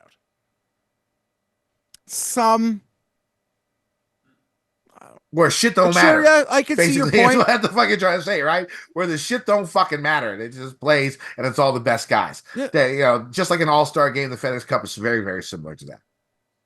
Like you could make the case on both. I like there's a very fair argument. I could totally see how you say that, but you're not wrong. And I've said the FedEx Cup, that final FedEx Cup, it doesn't resonate in the same way Live doesn't resonate. No one gives a shit. Rich guys just playing for money that no one care about, like does not matter. It just doesn't. And I think that's more of the pushback against the guys being paid for the Ryder Cup. It's not that people begrudge the players for wanting to be paid or getting money for it. Is that there was something cute in a way that you're doing this for your country to go play. And listen, they're probably getting kickbacks and everything's paid for them anyway. It's not like they're going out of pocket to play for the Ryder Cup. But at the same time, there's something like, because it's been going on so long, like it's a matter of honor rather than anything else. That's why you go play. And that's the way it is in Europe. And that's how the Europeans look at it. And that's why they win the majority of the time. But when you watch the documentary they put out, and they're like literally to a man and their own things, like, I'd play in this thing for free. Like that didn't make the cut of that little post-doc that Europe put out on YouTube even recently for no reason. Like they said, I would, like Shane Lowry's like, I'd pay this thing for free.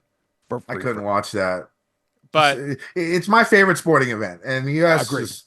They just the best thing golf has.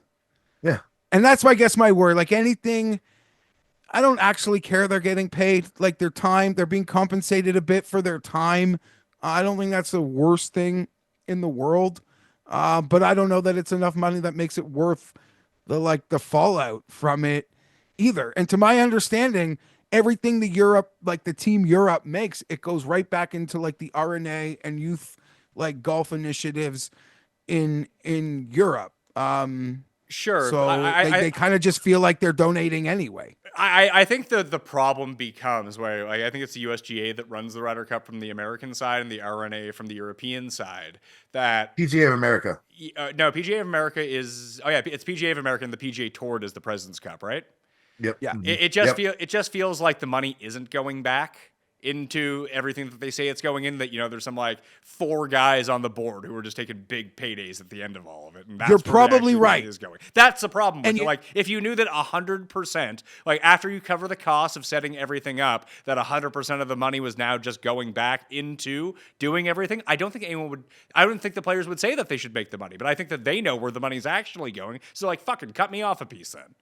So I think you're absolutely right. And Patrick Cantlay is a low-hanging fruit target in this, but he's also an incredibly bright guy, and we know he's into the books on the PGA Tour. And Pat, to your point, he's probably seen it. And if every cent was going back to charity, I don't think even Patrick Cantlay is like, why you know not what, say guys? That? We need why to not put our say, Why hands not in say that? That would make everything, because that's not how corporate America works. Yeah, that's you a can't say pissing that. up the apple card. That's like I don't know, but but they risk alienating the fans and they risk ruining the reputation of the Ryder Cup. I don't have a problem with them getting paid. right? But there's going to be a lot of fucking people who do, and it's probably going to be a minority, but that minority is going to be loud. Is it you? Very. Are you the loud minority? No, I mean, I think it's fine that they get paid. I have no problem with it. I just know that there's going to be people out there, and you've already seen inklings online of people bitching about this. They are going to be a very, very loud minority, and and this is golf's mecca. This is golf's. I would say, in my opinion, it's bigger than the majors. I know from a fan point of view, for me, it's bigger than the four majors. It's their Super Bowl. It's their most prestigious, in my opinion, event. Okay. And that's just the way I view it. I know a lot of people don't view it that way. This is the way I view it. And to I'm be with able you. to, and the thing is, this can put a stink on it that might be hard to get rid of in this day and age. I mean, back in the day, when people made a whole shit ton of money, you sort of looked up to them. You wanted to be like them. Now people make a whole shit ton of money. Everyone's like, fuck you, fuck you. That's just the society that we're in right now. And like even small little things where they're still giving 300,000. Each player's getting 500K. 300,000 still goes to the charity of their choice. It doesn't matter. It's just a bad fucking look. I think, like you said, I'm gonna say if the election taught us anything, is that just because people are loud on the internet doesn't mean they represent actually what's going on. Oh, that's 100% true. You're right about that. Like the but European press is, they are going to, and they love stirring the Ryder Cup pot. Like Sure, they love it. That Jamie but they're Weir also like Meghan Markle's actually dead, by the way, and like they just make stuff up just for slander. it's true. Like that's what the British press is. yeah, and they're gonna go full on like Ryder Cup week when their blokes are there for free. And Look, the Americans can't lose. The Americans can't lose. If they lose, it's going to be a fucking shit show. But it would be anyway, though, wouldn't it be? Not as much, because look, man. People forget that, like, okay, yes, we've won at home. For each team's won at home the last 3 or 4 cups, but before that, like, the Europeans won like 70, 80% of all events from like 90, 89 on. Like, you know what I'm saying? They were dominating. And we still haven't won on the road since like 86, 80, whatever. Since like I was in single digits, like years old. I'm an old man now, and we haven't won on the road in that long. And they've won in America at least 4 or 5 times, 3 or 4 times since then. I mean, I forget what the point of this was, but the Ryder Cup gets me fired up. Okay, the Americans suck, and they should be so much fucking better. And this just puts more pressure on the guys too. Like they're like, okay, they know that the people are going to be against this, right? And I don't know if it's going to be in the back of their mind. It'd be in the back of my mind if I was playing. I'd be like, oh, now we're getting paid. I mean, and people are bitching at me. We got to show up. It puts more pressure on them. I don't know. I hate it. I hate what it could lead to.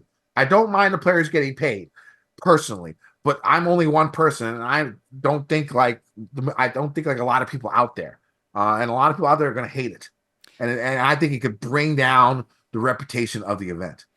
That will do it on the Year in Review 2024 for the golf season. Kenny, when is Fantasy Golf Degenerates coming back for year 10?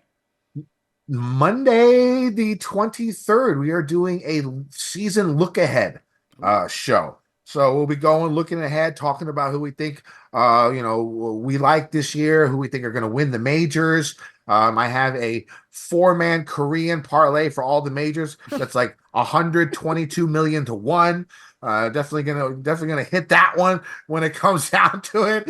I'm also going to talk a little bit about changes in strategy when it comes to DraftKings. I think I'm going to switch it up a little bit. All that's going to be this coming up Monday, December 23rd on Mayo Media Network. And then, of course, the following week, we're at the Century. Geoff, you're releasing yours on the 23rd? This show comes out on the 23rd. Then we'll probably release it on the 24th. There you go. That's probably the better idea. This will come out on the morning of the 23rd because we're recording it early. Okay. Maybe yours can come out on the evening or a little bit later on, just to mix it up just a little bit. Geoff, me and you will get together. I will tell our producer Mike. Mm-hmm. Geoff, you and I will do a season preview. Maybe we'll grab Cuss for that. Yeah, it's It's here. They dropped that circus schedule, so we're back on the hamster wheel soon. Very soon, we'll have the research show, the betting show, the DraftKings show, and all of the other golf content you need. You can already catch my first episode of this golf season with me sitting down with Michael Kim to talk about his play on tour, just different shit going on tour. We actually talk about the Ryder Cup guys getting paid and his take on that, his take on live, everything like that.